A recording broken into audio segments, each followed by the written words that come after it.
Welcome back to Brandon Farm. We are down here in the greenhouse again today, and we're growing messy. I was just saying on Instagram how afraid I was to repot all of these tomato plants, right? Because they're so tiny and delicate and fragile, and I have got big fat man fingers, and I was just afraid that I was just going to tear them apart. Oh my goodness. Flies getting in my Dr. Pepper. But after doing, I don't know, several flats, I should say, it gets easier over time. Along that line goes with grow messy, right? Just because we don't have the confidence yet to do something, just because we haven't done something yet, doesn't mean that we're not going to be successful at it, right? But you have to have that confidence to start. You have to get that confidence in yourself to know that you can get in there and you can get messy and you can grow something, or you can be successful at whatever you're trying to do. But you got to start somewhere. That's just kind of my advice. It's not hard. We can do hard things. We just have to be able to trick ourselves into thinking, yes, I can plant this tiny little plant with my big fat fingers in this little pot and still grow something from it. I think that's pretty spectacular. So with the tomatoes, I am planting them somewhat deep because they can root up the stem. So when you plant tomatoes, you want to plant them deeper into the soil because they'll root from that stem. So some of these smaller little seedlings, I'm not planting these ones. I'm putting them to the side. Probably won't do anything with them. I'm just getting these big healthy guys. And you can see they're in this little clump, and you can see the roots are just entangled in each other. So all I'm doing is pulled everything out of the pot and slowly just moving that soil away from the roots and kind of using my dibber to get in there and just pull what I need apart. And they just slowly come apart, just like that. And look at that root system for this tiny little plant. It's insane. So if you haven't already, go over to Instagram, search for Grow Brandon Farm, and follow us over there, because I post so much more on Instagram in real time than I do on YouTube. I need to get better about that, but we're not there yet. Lord knows I'm gonna be up to my eyeballs in tomato plants and cucumbers and squash and peppers and cabbage and kale. And I'm gonna shut this door. It's just a little too windy for my liking. What am I going to do with all of these plants, you might ask? And I'll tell you, that's a good question. And it's a question that I don't really have an answer to, because I'm not sure. I'm doing my best at repotting all of these plants, but let's say like 50% of them don't survive. Well, then I only have 50% left, right? Well, I'm going to fill up my beds, or keep whatever I want to keep to fill my beds, and the rest will probably go to neighbors or family or in our farmer's market up at the road. Was this my intention, to grow so many plants that I don't have a spot for them? No, it was not. Is that the predicament that I'm in currently? Yes. You might ask, well, what are we gonna do about that? Well, we're gonna do what we can. We're gonna do our best. We're gonna try to grow these suckers out, and we're gonna try to give back to our community. Makes sense to me. I could also have a plant sale. Truthfully, I don't know where I would hold a plant sale. I don't know that I want everyone, you know, coming to the house. That might not be a good thing, but we'll see. We'll see what happens. I don't know. One thing I am worried about is running out of containers and running out of space to put the said plants that I have now repotted, because I haven't made it through half of these. Like I just repotted 1, 2, 3, 4, 5, 6, 7, so 14. This certain kind of tomato plant There's a baby worm in here. Got me a baby worm. This is the golden nugget variety. What I really could use is a different angle. Because turning my head like that is it's getting old. So I've got you smushed in between the edge of the greenhouse and the shelf up here. I know, I'm so inventive. Joking. Okay, so I think as long as you get these little tomato plants to go up, you're doing good. But like I was saying, I have a ton of these plants. However, not all of them will survive, and that is okay. Because why? We're growing messy. We're learning. We know now that if all of my seeds get wet, to be prepared to have 1 million plants. You think I'm joking, but I'm not. 1 million. I have 1 million.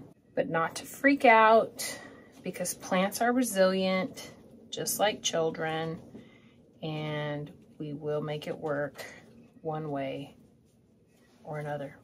So this golden nugget, one thing I do need to do is go through and determine whether they are determinate or indeterminate, and then make a note, because that'll tell me if I need to trellis them or not.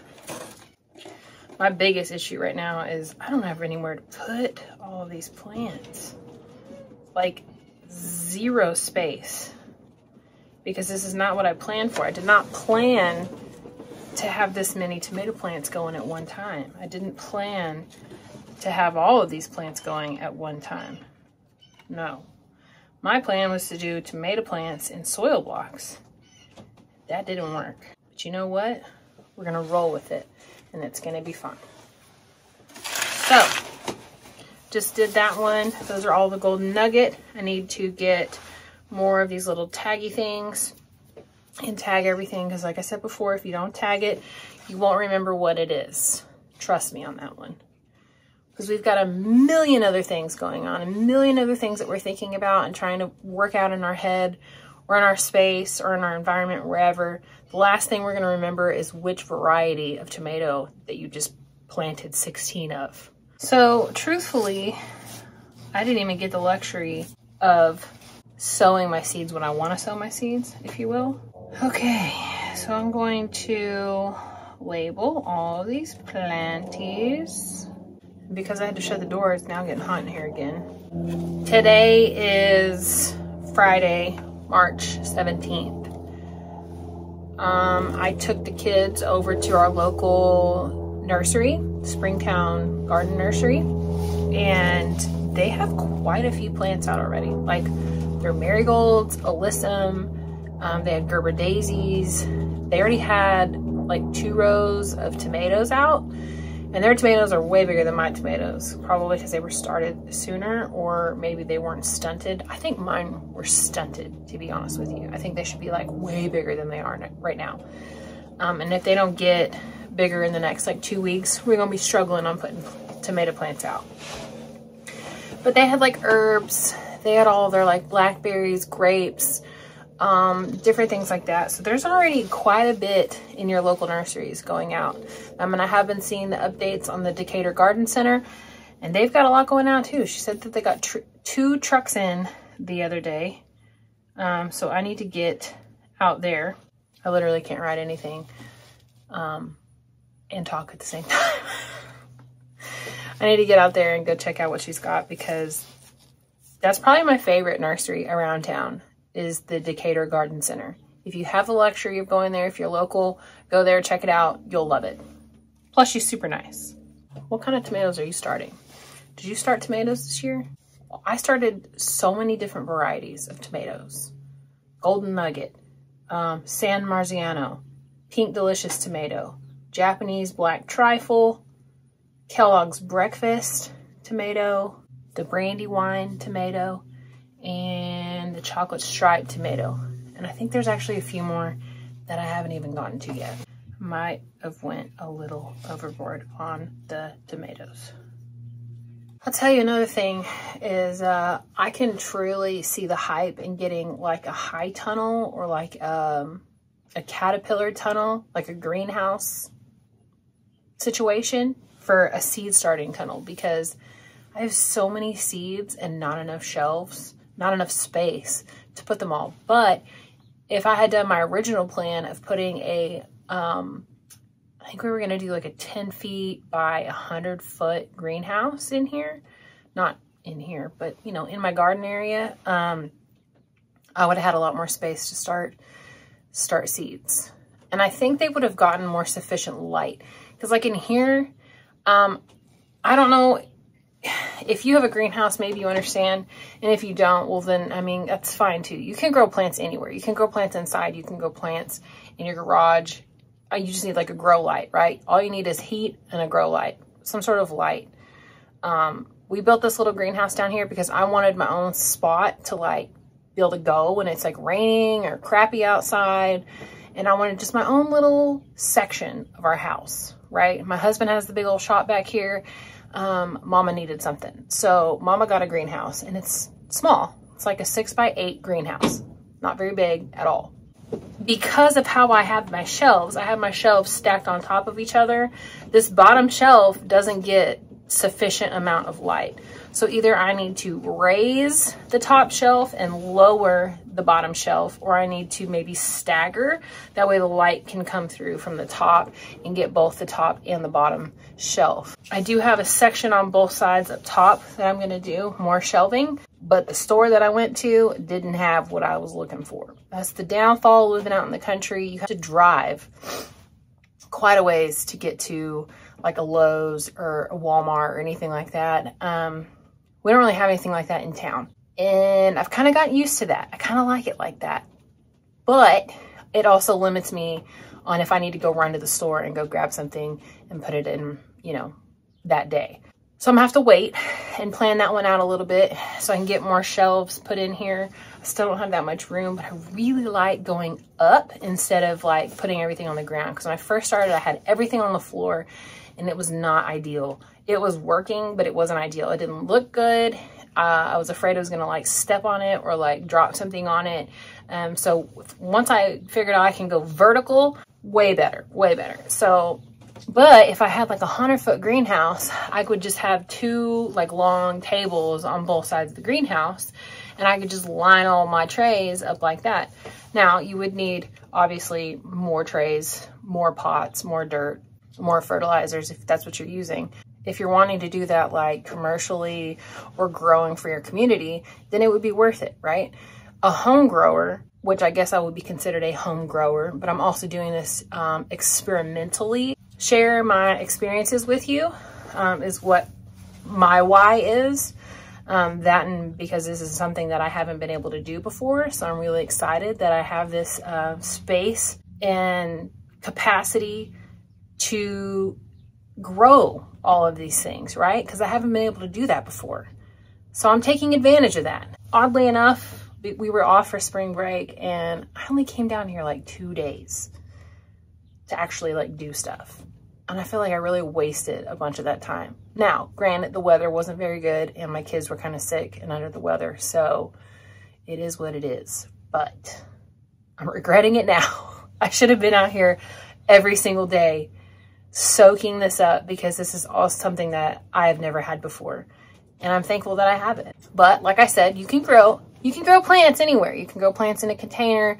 You can grow plants in your raised beds. You can start plants in the house, in the garage, wherever. Don't let your space limit you, because where there's a will, there's a way. And we're going to grow messy over here. And what are we doing with growing messy, right? We're getting in there. We're getting our hands dirty and we're doing the dang thing. Just want to give a little bit of background on this channel and what we're doing over here and me. If you're new here, hi, my name is Danielle. We're all about gardening, worms, and chickens. That's kind of what we're focusing on over here on this channel. We are not an educational channel. I am simply just showing what I'm doing on a day-to-day basis. I'm sharing all of my experiences and my experiments with you. If you gain something from that, great. If you learn something from that, great. If you just think I'm crazy or funny or whatever, I'm not really that funny. Great.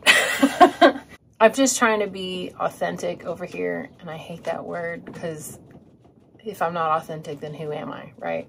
I don't know everything, okay? I went to school at Tarleton State University. I did get a degree in horticulture and landscape management. I was a landscape designer for actually a year. And I worked in every single nursery in town, like all of them. There wasn't one that I didn't work at.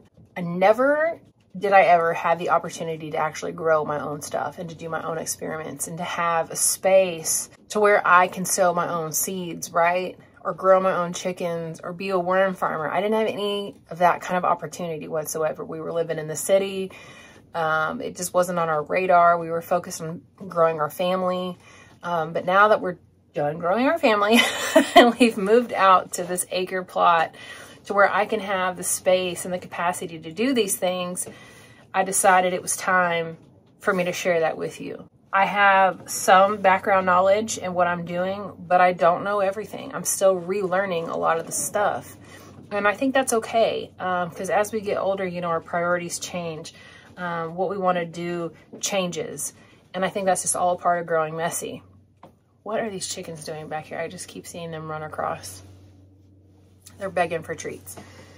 If you like our channel, and if you like watching me stumble over my words and try to share all these things with you related to chickens, worm farming, and plants, like, thank you so much for hanging out with me. Thank you for being here. Hit that like button, subscribe, throw a comment out. Let's talk, like, let's communicate. What do you want to see more of or maybe less of? I don't know. I mean, I can handle constructive criticism, all right? You can't offend me easily. Let me just say that. But I'm here for you. I'm here to share with you what I'm doing. And whether that's repotting a bunch of tomatoes or resetting a worm bin or trying to winterize or summarize, clever, my chicken run or my chicken coop, what I'm using for that, you know, whatever it may pertain to, it's just what I'm doing over here on Grow Brandon Farm. That's it. And I just want to share it with you. So as we go through the spring season, I will be sharing more and more things with you, things that I've learned along the way. So something that somebody else has shared, I soaked it in, learned how I wanted to do it, maybe changed a little bit or adapted to my scenery and then shared it back with you. I don't know where I was going with that. I'm glad you're here. Thanks for being here. Thanks for hanging out with me.